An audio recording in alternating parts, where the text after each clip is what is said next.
ஆடி அமாவாசை தராசு தட்டில் தவறி விழுந்த அன்புமணி ராமதாஸ். ஆடி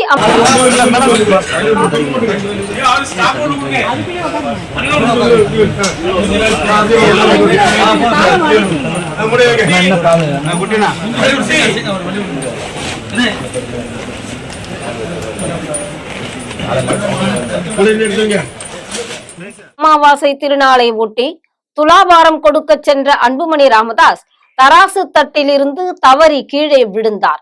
இந்த வீடியோ தற்போது வைரலாகி வருகிறது. ஆடி அமாவாசை தினத்தை ஒட்டி பாட்டாளி மக்கள் கட்சி தலைவர் அன்புமணி ராமதாஸ் மற்றும் அவரது மனைவி சௌமியா அன்புமணி ஆகியோர் திருச்செந்தூர் சென்றனர். அங்குள்ள முருகன் கோவில் துலாபாரத்தில் அரிசி காணிக்கை வழங்கினார்கள். இருவரும் தனித்தனியாக துலாபாரத்தில் அரிசி காணிக்கை செலுத்தினார்கள். முன்னதாக இருவரும் கடலுக்கு சென்று தங்களது கால்களை நனைத்துக் கொண்டனர். அதன் பிறகு அவர்கள் இருவரும் கோவிலுக்குள் வந்து துலாபாரம் இருக்கும் இடத்திற்கு சென்றனர்.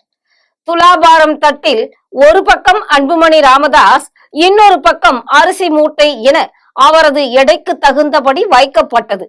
இதேபோல் சௌமியா அன்புமணியும் தராசு தட்டில் அமர்ந்தபடி இன்னொரு தட்டில் அரிசி மூட்டைகள் வைக்கப்பட்டு எடைக்கு எடை தரப்பட்டது. இந்த நிலையில் அன்புமணி ராமதாஸ் தராசு தட்டில் அமர்ந்தார். அப்பொழுது எதிர்பக்கம் உள்ள தட்டை அர்ச்சகர் தாங்கி பிடித்துக் கொள்ள வேண்டும். அதன் பின்னர் அரிசி மூட்டை ஏற்ற வேண்டும். ஆனால் அர்ச்சகர் தராசு தட்டை பிடிக்காத நிலையில் அன்புமணி ராமதாஸ் தராசு தட்டில் ஏறி அமர்ந்திருக்கிறார். இதனால் தவறி கீழே விழுந்தார்.